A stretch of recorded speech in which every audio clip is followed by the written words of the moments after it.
Yo, yo, yo, what's up, everybody? It's your boy Isaac, And this is your boy Bryce. and we are Brothers on Tennis. And folks, we are hot and heavy in the Summer Swing 2023 hardcourt season. Bryce, we've had a Masters 1000 conclude. We are starting and in the midst of a next Masters 1000, bro. I mean, it is fast approaching US Open, bro. How are you doing, by the way? And what's going on? Man, I tell you what, I have told you before, this is my favorite part of the tennis season. I love these lead up tournaments to the US Open. I love the US Open. I love that it's summer. I love that everybody's hot and popping and Venus is wearing hot red lipstick. I mean, it's, it is a good time for the tennis season for me. So I'm loving it. And just honestly, we're going to talk about it here in a few minutes, but a little confused about what happened in Canada this year. Wow, talk about some results. I was not expecting some of the results that I saw. And man, I mean, yeah, some folks showed out. I mean, how do you want to cover that one? I mean, because there was just a lot of interesting results that we saw. You know what? We start with the women all the time. Let's start with the men this time. All right, I like it. I like it. So, of course, we had, top seed Carlos Alcaraz there. Djokovic was not in the building, so he took the week off, or is still kind of licking the wounds from Wimbledon, if you will. Right. But that's all right because we're gonna see him this week at Cincinnati. But I mean, Bryce, just a lot of really interesting results. Can we jump really quickly just to the quarterfinals, where we had a Tommy Paul Carlos Alcaraz battle, and apparently Tommy Paul was like, "Ain't nobody scared of you." Not at all. Not at all. Talk to me about that, bro. Look, we've long known and heard that Tommy Paul is one of the best athletes on the tour, and and we've always said the difference between the top people at the game and kind of everybody else is consistency. Correct. And Tommy goes through great stretches of play, and then Tommy kind of goes away, a little bit. And apparently Tommy was like, I'm back. I'm back, and I'm up for the chart. I'm up for it. Exactly. And, Alcaraz, one of the commentators said it, and I can't remember which one did, but Alcaraz, although he had some good wins, he was kind of shaky the whole week, right? I mean, he wasn't peak Alcaraz, but taking absolutely nothing away from Tommy Paul. He went in there and he won that match. And, we love Tommy. We've interviewed him a couple of times. We've met him a couple of times. Couldn't be happier for that guy. Absolutely. I was stunned, but like you said, extremely happy for Tommy, because like you said, we know him. He's just a great guy. So always want to have a good win for an American, and he's the best one. So, or one of the best. So yeah, just really happy for him. Unfortunately, though, that wore off in that semifinal against Yannick Sinner, because Yannick Sinner was like, I got plans. I got plans, Bryce. Right. This is next gen, not next gen. Exactly. He was like, no, sir. So he unfortunately jumped up on Tommy Paul and got through him straight sets 4-4, made it to a final, though, of a Masters series. How about that? He did. And I think Andy Roddick said it best when he said, this was a defining moment for Sinner, because once he got to the semifinals and he looked around, because let's not forget, this is a hardcourt tournament, and Mr. Hardcourt, Medvedev, took an L and to De Minaur. To De Minaur, right? Exactly. So, another shocking result. Exactly. So in the semifinals at that point, Sinner was now the favorite in the tournament. Right. So it was a different kind of pressure for him. And, the guy rose to the occasion. He absolutely did. I mean, it was just really a really strong week for him. And I mean, he, like I said, he produced some really, really solid results. But going back to the one that you talked about, that De Minaur over Medvedev, I'm sorry. I did not count that one, y'all, at all. No, Because no. again, as we know, Medvedev, he has even labeled himself as the hardcore specialist. So for Right, him to go in that match, having owned a really nice head-to-head record against De Minaur, you would have just absolutely assumed that he was going to get through that match with ease. And don't get me wrong, it was a tough match, 7-6, right, 7-5. But right, still, it was really, really surprising to me that De Minaur came on top on that one. right. And while we're handing out points and cool points and all that kind of good stuff, Yeah. let's highlight one of my JV squad members Yes, come who on. really showed out last week, and that was Davidovich Fokina. I mean, Absolutely. I'm just going to look here, and he took out my other boy, JJ Wolf, in the first round, right? Right. Then he took out Zerv. Yep. Then he took out Rude. Then he was like, shoot, I done took out all these people. Mackie Madonna, you ain't got a shot. Right? And then gave him what? A hoe biscuit. Check the shirt. Yes, he did. and then he succumbed to Demon York. So, I mean, shout out to Davidovich Fokina. I mean, he's kind of been a little down as of late in terms of the results, but this was an amazing result for him. Yeah, it really was, Bryson. I really feel like for him, he's someone that will be trying to scratch up on your varsity squad, because I just feel like he's got a great game, and all it is I just think for him, he's just got to continue to get his mental right, because he's got all of the game. He's got a big game. He's fast. He's got a lot of great shots. It's just sometimes there's just questions around the shot selection in the pressure moments. And I think as he continues to grow and mature, I think that's going to improve, and that's really going to allow him to start elevating his ranking even further. And wait a minute, I'm not done doling out my cool points. What about our guy Monfils? Come on now. Monfils is like, listen. I mean, I am motivated. Right. So let's walk his route out. So he took out Eubanks. So we unfortunately had a little bit of black on black crime in the first round. But then he got up on Tsitsipas, which was a good win for him. Really good win. Took out Vukic. And then no shame in losing Lost to Sinner. the eventual winner. But it was a 3-setter. Exactly. I mean, Gael Monfils is coming back. I feel like he is finding his form. He's finding his game. Again, hey, Svitolina came back and was showing out and showing off. And he's like, well, wait a minute. I'm a part of this duo, too. I got gyms. I'm part of gyms. Right, so how about I do my thing? Right. Bruh, he's doing this thing. And I am so happy to see it. I just want him to continue to round in the form, because, as we know, Gael is one of the most talented, most athletic, people on the men's ATP tour. I would love to see him make a very, very deep run at the U.S. Open. I think folks would go off in New York if he were to have a good run, because they love Monfils in New York. I mean, because again, he's Showtime. So if he can produce this type of tennis there, it's gonna be awesome, bro.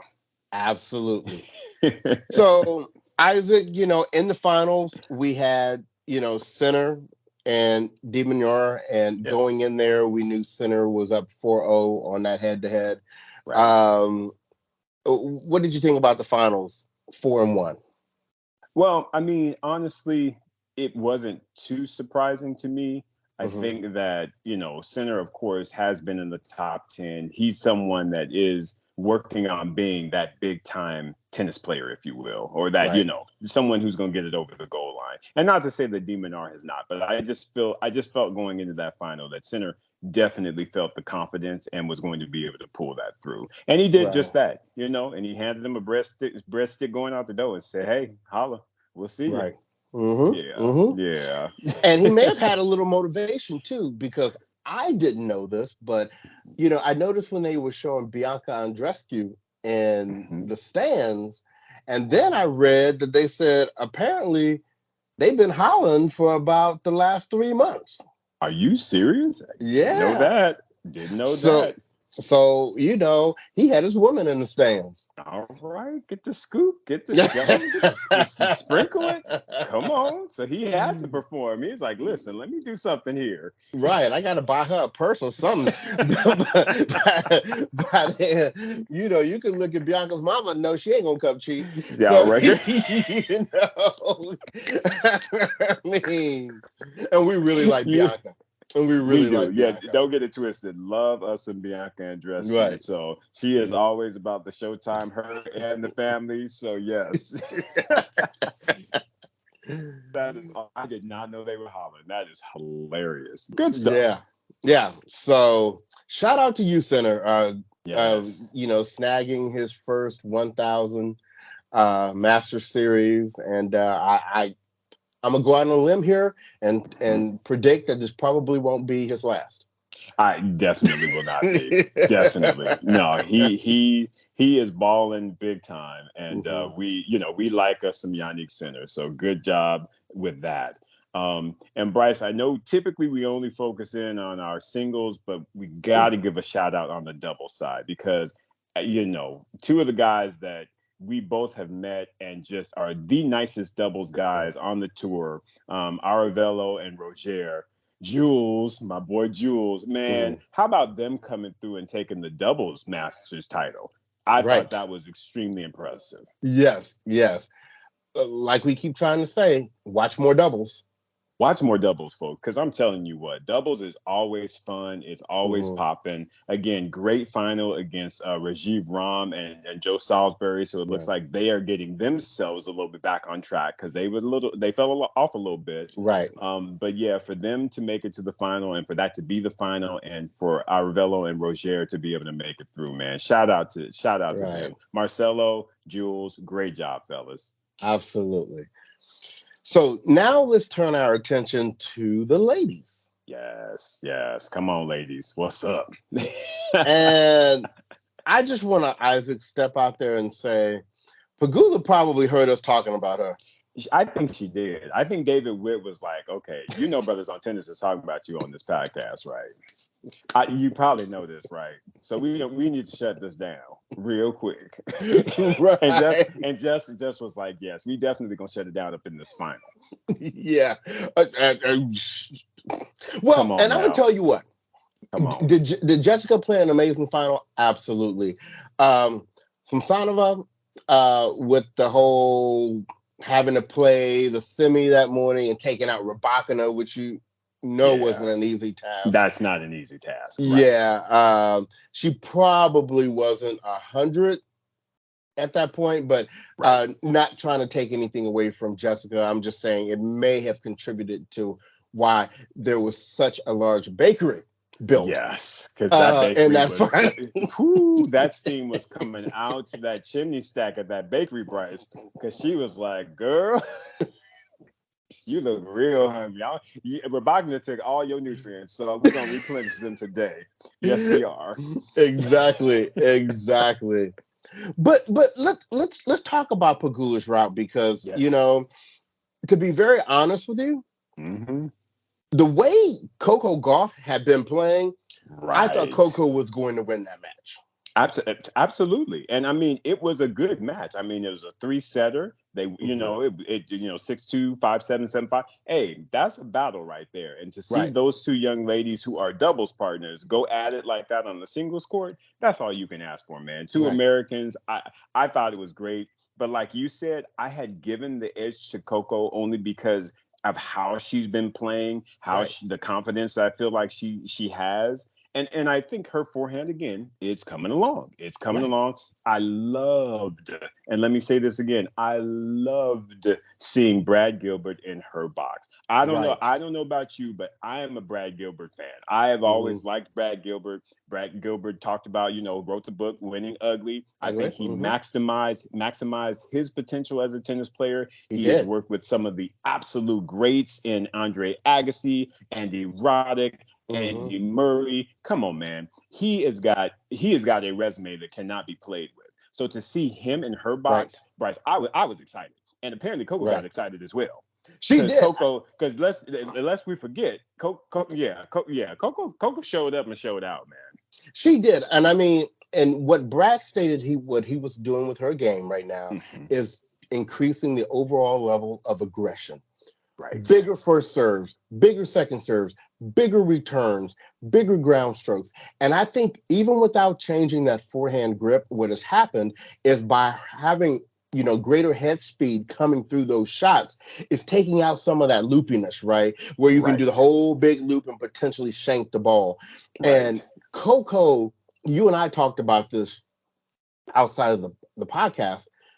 How Coco's been playing the last couple of weeks is the best I think I have seen Coco play in her career. Correct. Correct. And this is going to be the first time that I'm going to go into a major really thinking that she's in that handful of true contenders to win it. I 100% agree with you, Bryce. I mean, and folks, what I was alluding to was the fact that Coco Gauff went through and dusted off DC and took that title, and then to get up here in a 1,000 and again make it to the quarterfinals and or maybe around 16, whatever, but losing to Jessica Pegula in a very tough battle.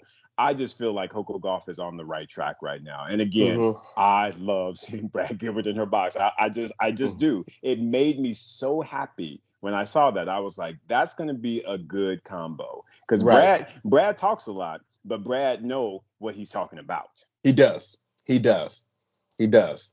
I can't argue with that. So, and look, we know too, if Coco's going to take a loss to Pegula, is like, that's her girl, right? That's her girl, exactly. And she should know her game. They should know both of their games. So again, of each other's games, right? So those are going to be hotly contested matches, which we expect. And okay, Jess came out on the W side this week. Good for her. I mean, Coco won the last time. Coco won the last time. Exactly, bruh. So again, to me, I'm just happy for both of them. I feel like with what Coco did at Washington versus as well as what she did in this tournament, I feel like she's on the right path.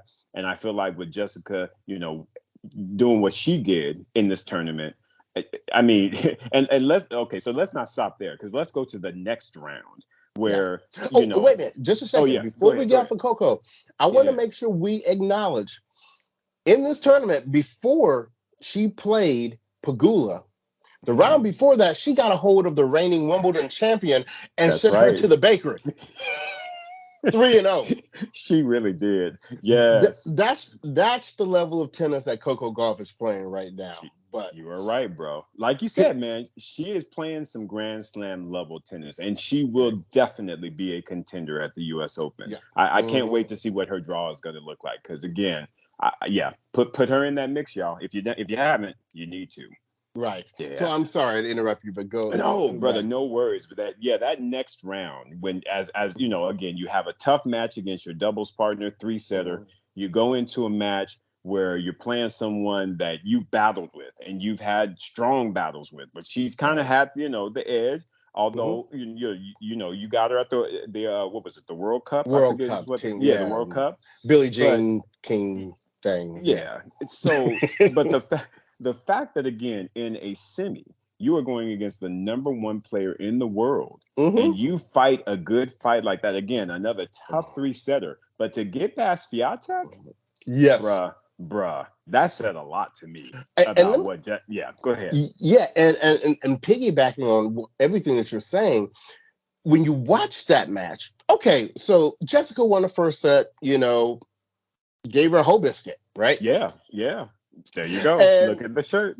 Right. And so when Iga came back and won that second set, you just kind of thought like, okay, now Iga's like, okay, I shook off the cobwebs. Let me go ahead and do what I do. And remember, in the third set, Iga was up like pretty much the whole set and to the end. Right. And this has not been Jessica's jam. Like in late stages of tournaments, taking control of these big matches, right? Absolutely. And she did it this time. She did. She stepped up. She showed up, and she showed out. And that was the thing that, again, I guess David Witt was listening, and he told Jessica Pegula, he was like, listen, brothers on tennis is doubting your skill set in the semis. So, you might want to go out there and prove them wrong. And Right, apparently she right, was like, yeah, I'm about to go do that real quick. right, And right. she did it, man. She proved us wrong. I feel like that is a major milestone for her because again, to be able to beat the number one in a semis where you've Mm-hmm. typically had some stumbles, to me, I thought that was a wonderful, wonderful performance by Jess Pagula for It sure. was. And like we said, she got in the finals, maybe got not 100% Samsonova. Right. But she handled her business. And now she has two 1,000 level. Two. And quietly, Bryce, let's make sure that we give, some shine to Samsonova. Because Yes, I tell you what, I don't think we talk about her enough. we I don't. mean, the commentators really, really have talked about her game, how big it is, how, even Petkovic, she's announcing now on Tennis Channel. She was talking about after I played her, that was one of the reasons why I decided to retire. I was Right. like, well, there you go. Right. Samsonova has a game, big game, and we need Mm-hmm. to start looking out for her a little bit more because I feel like because she's so quiet, but at the same time, I feel like she's going to start inching her way to that top 10. I really Right. do. I Yeah. really I do. mean, let's not overlook the fact that she took out Big Sab in this Yes. tournament, Come on. and she took out Bencic, who is Check out never benches. an easy Never an out. easy out. Right. Come on. Come So on. she had a wonderful tournament. Yeah. I know she's got to be feeling good about things. Absolutely, absolutely. So she's someone that we definitely want to keep a good eye on. Right. Kudos to Rybakina for having a good tournament. Again, a little surprising that Samsonova took her out, but at the same time, Rybakina is playing some tennis, some good tennis. I will say this though, I was surprised that Samsonova took out Sabalenka though. I have to Ah, say. So I'm beginning yeah. to wonder because again, I'm seeing a few more interesting L's Mm-hmm. by Sabalenka, and I'm not sure what's going on because again, this is hard court, so you would think Right. that she would really be comfortable right now, and Mm-hmm. it just seems like I don't know. I don't know. I'm just kind of my gut is telling me something's going on there, but hopefully we'll see what she's going to bring here in Cincinnati, and we'll Right. we'll go from there. Right. Since you brought her up, Yeah. I am absolutely loving Petkovic as an analyst and a commentator. And let me go ahead and put it out there. Chanda will always be our number one. Right So here. don't get it twisted. Don't get it twisted. Come on. Chanda is numero uno, right? But right behind her for me, that Petkovic was something that I needed that I didn't even know I needed. Right. She really is. And when Right. they had that conversation about could an amateur take a game off of a pro, and she was doing the hand clap and was like, "Come at me." Bring that, right? I hope we see her at City in New York. I hope so as well because she to me is she's just I love her frankness and I just Yes. love everything that she says is just off the cuff and it is honest and it's hilarious and Yeah. she by far is she is showing out on the tennis channel and I'm loving every bit of it. And I'm telling you what, I could just take her and Andy Roddick. Steve Weissman can go on somewhere, and I can You just take. leave my Steve I could just Weissman take alone. Andy and I could take Petkovic, and they would be all that I need.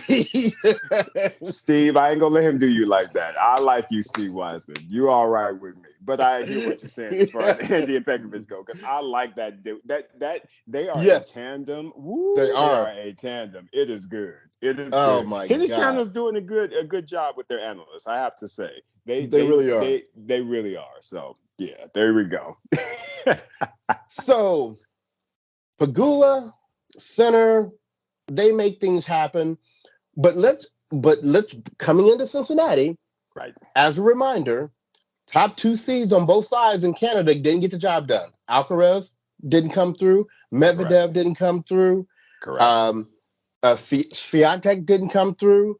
Correct. Sabalenka didn't come Sabalenka. through. So it Correct. puts a lot of focus on Cincinnati now. And Right. to everybody that's watching, that's where we're at right now. We are Okay. actually in Cincinnati. We did not go to the tournament today, today being Monday, because the forecast was, and as you probably watched on TV, rain and showers and intermittent rain. And we just weren't Right. about that life today. No, not today. You Not know, today, folks. Not today. but we will be on site tomorrow and for most of the rest of the week. So, as always, if you are at the Western and Southern Open this week and you see us, don't be shy. Like Pekovic said, come at us, come Come at see us, us, man. say hey, whatever. We'd love to see you and talk with you. So, um, yeah, that's Isaac, your thoughts? Yeah, exactly, Bryce. I mean, again, we are going to be there. Mhm. There's going to be a lot of good tennis to watch, and we always love interacting with the fan base, with the family. So Mhm. again, if you see us, come chat, come holler at us. If you're gonna be there, send us a DM. Let us Right. know. We would love to catch up with you, if at all possible. So yes, let's have some fun. And what are you having for lunch tomorrow? It is all about the La Rosa's life, everybody. So if you don't know, listen, La Rosa's pizza is all that. It is all that in a bag of chips, and that will be on the schedule for lunch both tomorrow and Wednesday for sure. Yes, for sure. Absolutely. And once again, we'd like to thank the Western and Southern and Tony and the media department. We appreciate you guys finding and seeing the value in Brothers on Tennis being on site and giving coverage to all of you, our audience, and in the way that we do it. So we're very happy to be here once again. Absolutely. Thank you, as always. Yeah. Cool, brother. So, anything else you want to wrap up before we get out of here tonight? No, I think we covered Canada. We're going to Mhm. do a lot of fun things in Cincinnati. So you'll see some posts from us, folks, while we're on the grounds. We'll show you a few little things. Hopefully, we can connect with some folks for some quick photo shots and what have you. But just know that more content will be coming this week for sure. Yes. All right. So, everyone, stay tuned. Watch Cincinnati. It's going to be some great matches this week. And who knows, maybe you'll see us on TV a bit. So, with that, we're going to go ahead and get out of here. Thanks for listening and watching. On behalf of the podcast, this has been your boy Bryce. And this is your boy Isaac. And we are Brothers on Tennis. Everyone, be well.